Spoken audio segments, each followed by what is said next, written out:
제가 이제 국정원장으로 있을 때 외국을 자주 가기도 하고 또 오기도 합니다. 왜 그러냐 하면요, 이 정보를 하는 나라가 그 남은 나라의 그 유용한 정보를 얻을 수도 있어요. 그럼 그걸 서로 주고받으면 굉장히 도움이 되겠죠.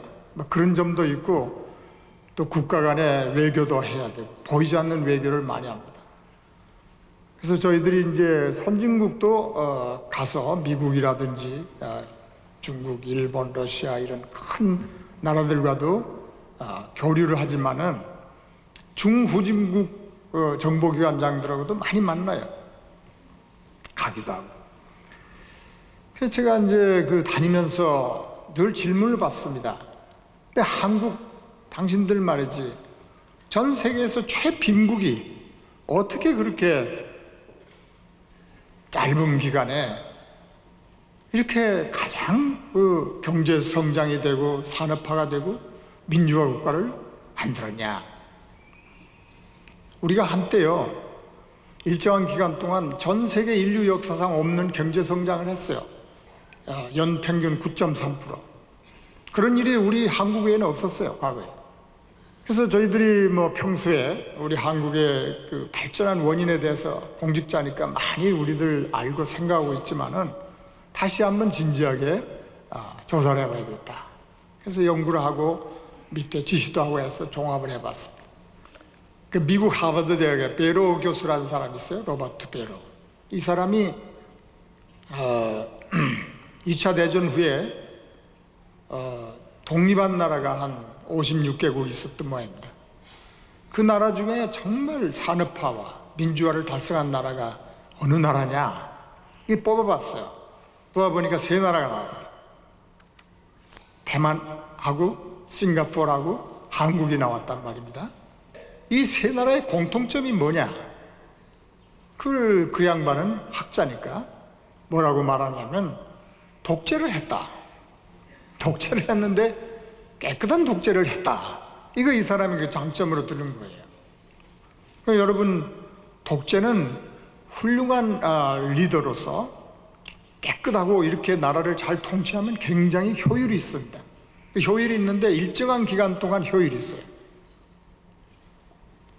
그냥 우리가 박정희 대통령 같은 좋은 그 대통령을 만나서 그 나라가 이렇게 발전했죠. 그렇지만 그분이 무슨 부정을 하거나 사욕을 채우거나 이런 일이 없었어요. 근데 더 나아가서 이승만 대통령이 상당히 강한 리더십을 발휘했지만은 그분도 깨끗한 어떤 독재랄까 이런 걸 했어요. 그래서 제가 이승만 대통령에 대해서 자세히 좀 개인적으로 공부를 하기 시작했습니다. 이승만 대통령은 알다시피 배제학당을 졸업했습니다. 최초로 서양식 교육을 받은 분이죠. 이 사람이 배제학당을 다녔지만은요, 자기 집이 원래 불교 신자이기 때문에 배제학당에 들어가려고 할 때 어머니가 절대 너는 서양 종교를 믿지 마라, 그 약속을 하고 갔거든요. 그래 예수를 안 믿었는데 그 감옥에서 성경을 읽으면서 예수를 믿게 됐어요. 엄청나게 강력한 성령 체험을 했어요. 그래가지고서 그때 뭐 간수도 예수를 전도해서 회개시키고 예수를 믿게 하고, 감옥에 들어와 있는 사람들이 많은 사람이 예수를 믿게 됐어요. 그래서 그 감옥을 옥당이라고 했죠. 뭐 우리 이런 이야기는 좀 잘 아는 얘기입니다. 그래서 감옥이 뭐 뜨거운 예배당이 됐어요. 이분이 그 선교사들의 도움으로 감옥에서 당대의 유명한 책들을 한 550권 정도를 읽습니다. 그리고 독립정신이라는 좋은 책을 썼어요. 이 양반이 감옥에서 생각하니까 이 비참한 나라, 이 불쌍한 나라를 살릴 길은 기독교라는 이 종교로 하나님을 믿는 이 하나님 섬기는 나라, 이걸로 입국을 해야 되겠다. 이렇게 이제 기독교 입국론을 구상하고 논문도 쓰고 그럽니다. 그러면서 이분이 하나님 말씀을 많이 읽고 암송하고 한 사람인데, 특별히 오늘 시편 144편 15절에 보면 이런 게 있죠. 이러한 백성은 복이 있나니 여호와를 자기 하나님으로 삼는 백성은 복이 있도다. 이 말씀을 이분이 의지를 했어요. 거기 12절부터 15절까지 참 좋은 말씀입니다. 저도 이 말씀을 참 좋아하고, 이승만 대통령은 평생 이 말씀을 가지고 하나님 앞에 기도했어요. 하나님을 자기 하나님으로 제대로 섬기는 백성에게 하나님께서 이런 복을 주신다, 이런 말씀. 얼마나 좋은 말씀입니까? 그래서 이제 그 이승만 대통령이 이 말씀을 늘 묵상하면서, 하나님, 우리나라를 좋은 나라로 만들어서 참 이 불쌍한 나라를 살려야 되겠는데 적어도 100만 명 정도 예수 믿는 사람을 주십시오, 이렇게 기도를 늘 해왔어요. 근데 이분이 48년에 건국을 하고서 62년에 물러나기까지 우리 기독교 신자가 얼마 된 줄 아세요? 117만 명. 그러니까 100만 명 하나님께서 거기다가 17만 명을 더 얹어서 응답해 주셨다, 이 말. 이분이 국가를 통치하면서 우리 한국이 이렇게 발전할 모든 토대를 쌓았더라고요. 여러분, 우리 헌법이 굉장히 좋은 헌법입니다. 자유민주주의 시장 경제를 선택했다는 것은 정말 놀라운 일이에요. 남북의 경쟁에서 우리가 우위에 섰던 것은 이러한 좋은 자유민주주의 시장 경제 체제, 이것을 효율적인 이 체제를 우리가 가졌기 때문에. 뿐만 아니라 이 양반은 모든 국민에게 글을 가르쳤습니다. 그래서 이분이 물러날 때에 우리 국민들의 94%가 우리 글을 깨쳤어요. 특히 우리 교회에서는 하나님 말씀을 공부하기 위해서 하나님 말씀을 배웠어요. 그리고 한국을 건설하기 시작했어요. 그리고요, 미 군정시대에 농지계획을 했습니다. 농지계획을 했는데 각자 농민에게 땅을 분배해 줬어요. 이게 엄청난 일을 한 거예요. 그래서 우리의 부영들은 열심히 농사를 지었습니다. 소를 키우고. 그렇게 해서 우리 자식들을 가르쳤어요. 돈이 없으면 소를 팔고 논을 팔아서 자식들을 공부시켰어요. 그래서 우리 대한민국 국민들이 우리 대한민국 당군 역사상 가장 높은 지식 수준을 갖고 있단 말이에요. 여러분들도 잘 아시잖아요. 그 다음에 우리는 조국을 건설하기 위해서 엄청나게 피와 땀을 흘렸어요. 그래서 인류 역사상 가장 이 짧은 기간에 됐습니다. 이와 같이. 근데 여러분, 그렇게 한다고 해서 다 좋은 나라 됩니까? 우리가 경제 성장한 이 그래프를 보면 우리 교회 성장하고 이렇게 같이 가요. 예? 우리 어려서부터 교회 나가서 무릎 꿇고 하나님 앞에 얼마나 기도했습니까? 예? 돗자리 가지고 가서 추운 데 가서 말이죠. 다 모든 교회가 새벽 기도했습니다. 이거는 예수 믿는 사람 아니면, 하나님을 섬기지 않는 사람은 이 비밀을 몰라요. 우리가 아무리 미국이 원조하고 좋은 지도자를 만났다 하더라도 하나님께서 복을 주시지 않으면 안 된다. 아까 말한 대로, 시편 143편 말한 대로 하나님이 주시는 샬롬, 이것이 있어야 된다.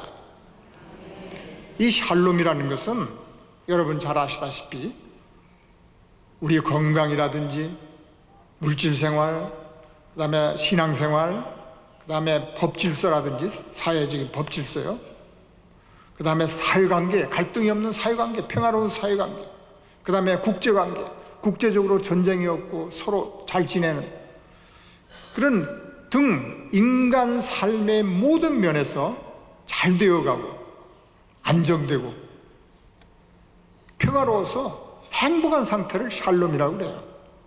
이런 것은 하나님만이 우리에게 주실 수 있었고, 우리는 하나님께 엎드려서 기도하면서 우리의 이 불쌍한 가난한 처지를 하나님께서 알아주시길 기도하면서 오늘날 대한민국을 이렇게 건설했던 거예요. 이게 우리가 이제 남은 것은 우리의 반쪽은 이렇게 하나님의 샬롬을 누리고 사는데, 우리의 사랑하는 북한 동포들이 굶주림과 약정과 폭력에 시달리면서 살고 있어요. 그럼 우리가 통일을 열망해야 됩니다. 통일을 열망해야 돼요. 통일을. 통일 서울대학교 평화연구소에서 조사한 바에 의하면 우리나라 국민들의 통일을 원하는 사람이 55.8%입니다. 작년 10월에 조사했어요. 55.8%. 그러니까 전년 비해서 1%가 증가했어요. 그러면 통일을 반대하는 사람은 22.1%. 그리고 난 모르겠다 한 사람이 22.1%. 그러니까 과반수 이상이 이제 통일을 찬성합니다. 그런데 통일을 찬성하는 사람 중에도 두 가지 종류가 있어요. 이걸 잘 알아야 돼요. 잘 아셔야 돼요. 우리가 북한을 원조하고 교류를 하고 도와주고 그래가지고 먼 훗날 통일이 돼야지, 이렇게 생각하는 사람이 많아요. 특히 지식인 중에. 우리 교회도 그런 사람이 많이 있어요.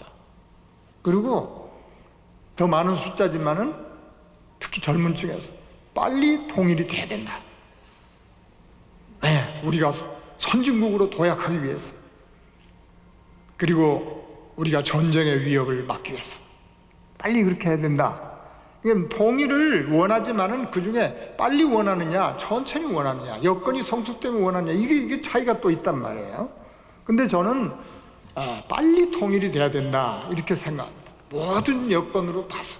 왜 그렇습니까? 그 이제 시간이 없단 말이에요, 오늘. 근데 여러분, 우리가 통일되면 이익이 많아요. 우선 북한의 광물 자원, 6,170조 원의 광물 자원이 있습니다. 그 2013년도에 이건 국정감사 자료예요. 우리 광물자원공사와 그 다음에 북한지리연구원, 북한을 자원연구소에서 공동으로 낸 보고서예요. 6,170조 원, 남한 자원의 광물 자원의 24배.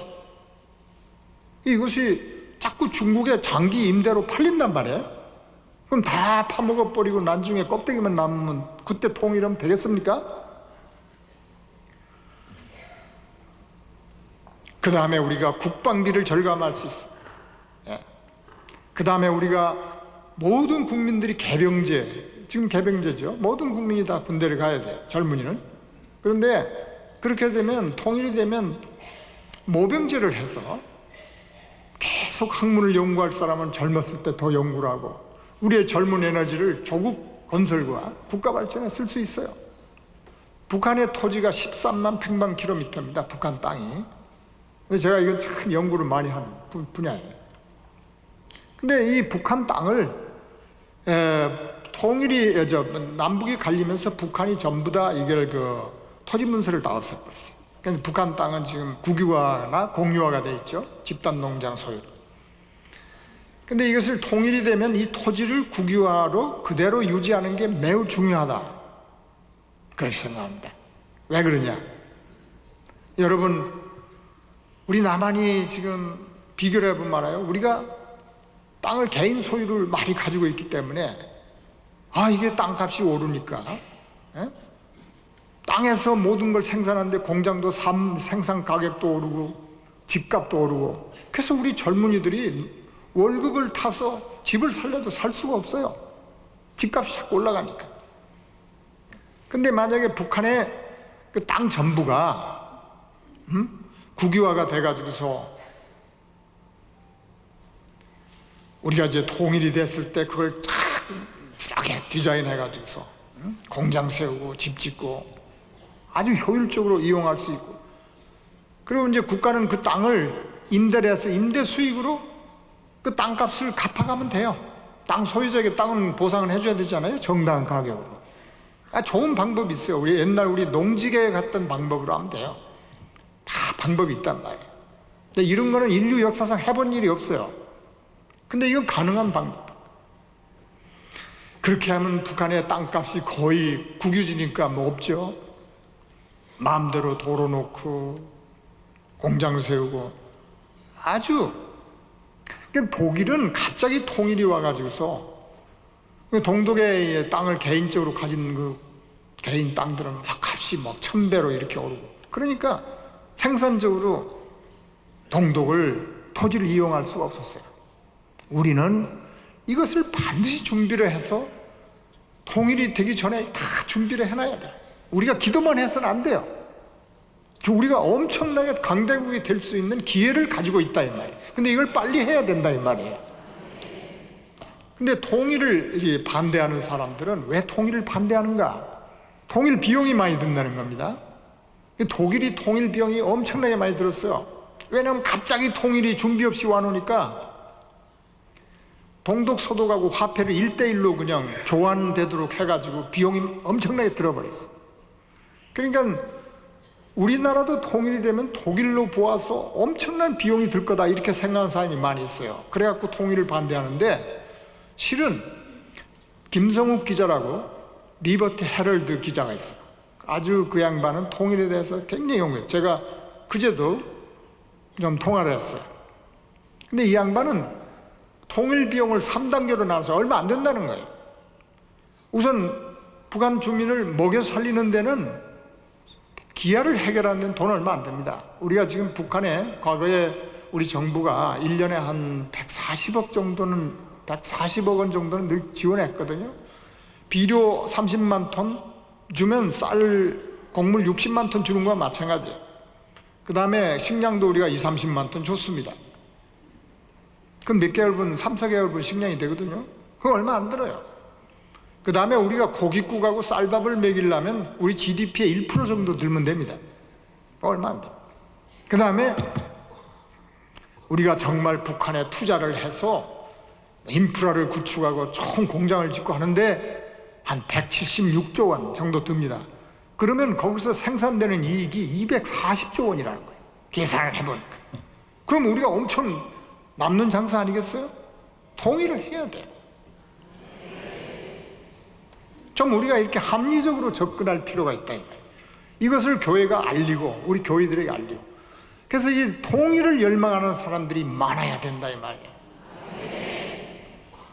이 엄청난 이 학력을 가지고 공부한 우리 대한민국 국민이 이런 그 열기를 다시 한번 뭉쳐서 조국 통일을 완수해야 된다. 우리 세대에 늦으면 안 돼요. 통일을 열망해야 됩니다. 근데 무엇보다도요, 북한에 아까 말씀드린 대로 우리 동포들 정말 죽음과 기아와 그 다음에 폭정과 학정에 시달리는 우리 동포를 구출해야 될 의무가 우리 하나님의 백성에게 있지 않겠습니까? 세 번째로 우리는 이제 하나님 앞에 믿음을 가지고 끈질기게 지속적으로 기도해야 되겠습니다. 전국의 작은 교회들 기도하는 교회가 많습니다. 제가 섬기는 할렐루야 교회에서도 북한을 섬기고 늘 기도하고 있습니다. 근데 우리 한국이 정말 하나님 앞에 기도해야 될, 진심으로 기도해야 될 이유를 설명하겠습니다. 독일이 어떻게 갑자기 통일됐나 이걸 좀 생각해보자. 이것은 동독의 관리의 실수와 그 외신 기자의 그 독일어를 잘 모르는 외신 기자의 말을 잘 못 알아들어갖고 갑자기 동베를린이 무너져가지고 독일 전체의 통일을 촉발시켜버렸어요. 이런 얘기 들어보셨어요? 그럼 너무 잘하는 걸 제가. 이거는 독일 통일 20년이 돼가지고 EBS에서 The Night, The Wall Came Down, 그 벽이 무너져 내린 그날 밤 얘기를 방송한 일이 있어요. 근데 이게 귄터 샤보부스키라는 사람이 이제 그 당시에 대변인인데 독일 동베를린에 좀 여행 자유화를 해달라 이런 그 압력이 굉장히 많았습니다. 그러니까 국민을 통치하는 당시에 그렌츠라는 수상인데 이 양반이 서기장인데 이 사람이 좀 여행을 좀 자유화하고 좀 여행을 좀 많이 보내줘야 되겠다 이런 여행 개선 법안을 내가지고 그것을 아까 귄터 샤보브스키에게 발표를 해라 이렇게 됐어요. 근데 이 귄터가 휴가를 갔다 오고 그 회의에 그 여행 계획을 확정하는 회의에 참석을 못해서 그 내용을 잘 몰라요. 근데 이제 매주일 그 월요일이 되면 월요일 되면 그 기자회견을 정기적으로 해왔어요. 그 통일된 날이 동베를린 장벽이 무너진 날이 89년 11월 9일이에요. 그날 6시 58분에 이제 외신 기자들 다 모아놓고 그걸 이제 발표를 한 거예요. 발표를 한데 이 사람이 이제 이런 취지의 발표를 했어요. 여러분들 비자와 여행 허가를 신청을 하십시오. 그러면 우리는 그 동베를린 그 장벽에 있는 초소를 거쳐서 심사를 해가지고 초소를 거쳐서 통과해서 갈 수가 있다. 이런 요지의 발표를 한 거예요. 근데 이태리 기자가 이제 리카르도 아만도라는 기자가 그 독일 장벽의 검문소를 통과해서 이 말을 잘못 들어가지고 장벽이 무너졌다 이렇게 들어버렸단 말이야. 그래가지고서는 샤보브스키에게 물어봤어요. 그 언제부터냐? 그러니까 내가 알기로는 지체 없이 이렇게 답을 했단 말이야. 그러니까 이제 전 세계로 뉴스가 나간 거야. 이제 미국 기자는 독일어를 전혀 모르는 사람은 그대로 또 베껴가지고 날리고 말이야. 그래가지고 이제 8시, 6시, 이제 7시 가까이서 그 발표가 있었는데 8시 막 뉴스가 다 나가버렸어요. 이 그렌치라는 서기장이 에라 이렇게 된 바야 내가 계획적으로 했다고 발표를 해버리자. 거짓말로 발표를 해버렸어요 그냥. 그래서 독일 사람들은 이 실수를 역사상 가장 아름다운 실수라고 자기들이 칭찬합니다. 이거는 동서독 기독교, 개신교의 하나님의 백성들의 기도가 있었단 말이에요. 동서독이 갈리면서요, 우선 서독에 있는 교단 24개가 뭉쳤습니다. 우리는 연합이다. 분열이 없다. 하나님 앞에 기도하자. 그렇게 하고 동서독 교회는 특별한 공동체다. 하나다. 이렇게 선포했어요. 그래가지고 동독 교회를 경제적으로 서독에서 많이 지원했어요. 나중에 통일이 되고 알고 보니까 정부에서도 비밀리에 돈을 반은 대줬어요. 그러니까 동독으로 돈을 보내줘서. 그리고 아까 89년에 장벽이 무너졌다 그랬죠. 83년 12월에요 동독의 한 청년이 서독으로 넘어가다가 총에 맞아 죽었어요. 이제 그게 계기가 돼가지고서 50명 청년들이 촛불 집회를 했습니다. 이게 계기가 돼가지고 라이프치 니콜라이 교회에서 하나님의 백성들이 모여서 기도하기 시작했어요. 월요일 6시에 기도하니까 그걸 월요일 6시 평화기도회라고 불렀죠. 그러니까 이제 나중에는 안 믿는 사람에게도 개방하고 종교를 초월해서 뭐 이렇게 돼서 우리 하나님의 보좌에 우리의 간구가 상달이 된 거예요. 그래서 이 아름다운 기적이 일어났다니까요. 근데 우리나라는 정말 하나님의 기적이 없이는 통일이 안 돼요. 제가 보기에는. 왜 그런가 한번 보십시오. 이 국제 정치 때문에 그렇습니다. 중국은요, 한국이 통일되기를 원치 않아요. 왜 그럴까요? 북한이라는 왕충 시대를 두고서 맞닥뜨리려고 한단 말이에요. 미국과 일본과 이 해양 세력이 중국하고 바로 국경을 맞대는 걸 원치 않아요. 그러니까 북한을 꼭 데리고 있어야 돼요. 여러분 이해가 가십니까? 그 다음에로 일본은 통일을 원치 않아요. 러시아도 국경을 맞대고 있습니다. 우리나라도 55.8%만 통일을 원한단 말이에요. 그래서 정말 하나님의 기적이 필요하단 말이에요. 이게 보통 기도해갖고 될 일이 아니에요. 그래서 제가 아까 말씀했는데 우리 그 명성교회에 시작된 이 월요 기도회가 계속 퍼져서 동독의 니콜라이 교회의 기도운동으로 그런 효과가 나타나기를 바랍니다. 그리고 정말로 역사상 가장 아름다운 기적이 한국에서 다시 나타나기를 기도합니다. 그리고요, 우리 하나님 앞에 우리가 기도할 때에 역대하 7장 14절 말씀 있죠. 내 이름으로 일컫는 내 백성이 그 악한 길에서 떠나 겸비하고 기도하여 내 얼굴을 구하면 내가 하늘에서 듣고 그 죄를 사하고 그 땅을 고칠지라. 이 약속했습니다. 이 약속을 우리가 붙잡고 믿음으로, 그 다음에 끈질기게 지속적으로 기도해서 하나님의 보좌를 움직이는 그런 위대한 역사가 나타나기를, 우리 시대에 나타나기를 기도하겠습니다.